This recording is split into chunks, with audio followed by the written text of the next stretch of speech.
guys, ito na tanim tayo ng pitsay.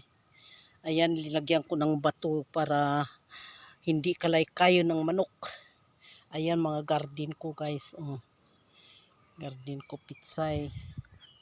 Tanim ako ng pitsay para kahit papaano hindi tayo bibili ng pitsay. Ayan guys, mga tanim kong pitsay yan. Tapos may tanim din akong sili. Yung sili tanim ko guys, yung mahaba ito, pang sinigang. Ayan guys, sinigang, pang sinigang yan. Ayan, pang sinigang yan na sili. Ito mga garden ko guys. Ayan. Linagyan ko ng bato itong puno ng pitsay. Kasi pag pumunta rito yung manok, kaya nila to. Kaya talagang ayan garden ko guys. Kudis, kadyos. Kaya lang itong kadyos guys, pinutul-putulan ng kutkot ngay, adati kutkot nga putol-putol iti kadyos. Ito tingnan mo ito. Pati itong talong ko, pinutol-putol nila Tingnan mo yan, nalaylay yung ibang. Aywan ko bakit nalaylay ito. Ayan nalaylay. May uod sa ilalim. Ito guys, kutkot ito Kutkot iyan Ayan guys, ang aking kalabasa. Ayan, may mga bunga na. Namumunga ng aking kalabasa. Ayan, bunga niya. Namumunga na itong aking kalabasa. Ayan. Ayan guys. Namumunga ito, papaya ko rin.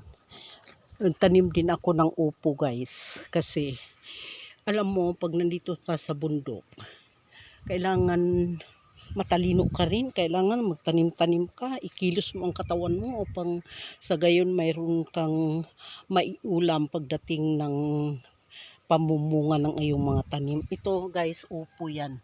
Katatanim ko lang yung upo. Ayan, upo yan guys. May tanim rin ako ng patula. Yung kunada nga ada pilid-pilid na. Tanim din ako guys. Ayan, mga namumunga na yung kalabasa ko. Ayan.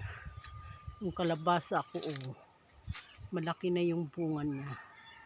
Sana matuloy-tuloy na yan. Ayan guys. Malaki na siya. Namumulaklak na rin yung aking bunga niya yan. Kaya guys, tanim-tanim lang tayo. Yung mga okra ko, ang daming bunga. Yung okra ko, ang daming bunga. Hindi namin kayang kain. Ayan guys. Ayan. Meron ako mga tanim na pitsay. Ayan guys, pitsay yan. Tanim-tanim ko. Kinuhaan na namin yan Nag-gather na kami ng pitsay. Kinukuha na namin yung ibang dahon niya para maiulam. Ayan guys. Kaya ganito lang buhay dito sa bundok guys. Kailangan masipag ka. Yun guys, nagtanim din ako ng kamatis. May mga kamatis akong tanim. Ayan, kamatis yan. Katatanim ko lang nito. Kamatis. Hindi ko pa naisarado ito, mga kamatis ko. At saka talong uli. Tanim ko uli ng talong. Tapos, meron pa akong tanim na sitaw. Ayan guys, mga sitaw yan, katatanim ko lang. Yan. Tatanim ko lang yan. Masitaw yan, katatanim ko lang yan guys. Kaya kung wala kang binhi, bili ka doon sa agriculture, yung nagsusupply ng agriculture farm. Yan guys. Kaya bungkal uli ako para magtanim ako ng pitsay. Ayan, pinungkal ko yan guys para taniman ko ng pitsay. Ayan guys.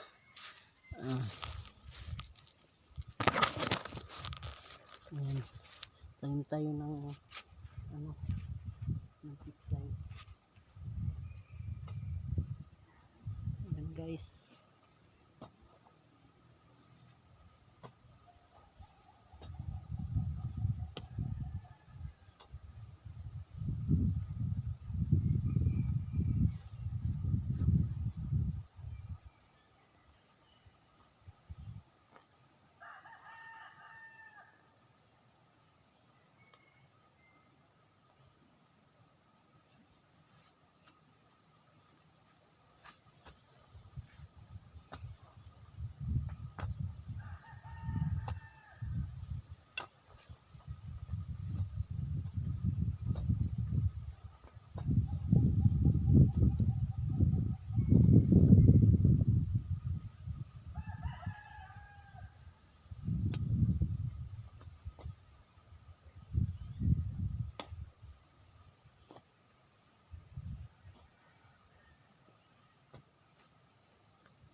guys, talong yan. Gagawa ako ng flat para pagtaniman ko ng pitsay. Kaya kung hindi ka pa nakasubscribe sa aking channel guys, paki-subscribe, paki-pindot na rin yung notification bell at saka piliin mo yung all para updated kayo sa aking mga gawaing bukid. Salamat, maraming salamat guys. Ayan. Itong talong, i-close ko pa yung mga iyan para lagyan ko ng kunting abono para kahit papaano lalaki. Maraming salamat guys. Salamat, maraming salamat sa inyong panonood.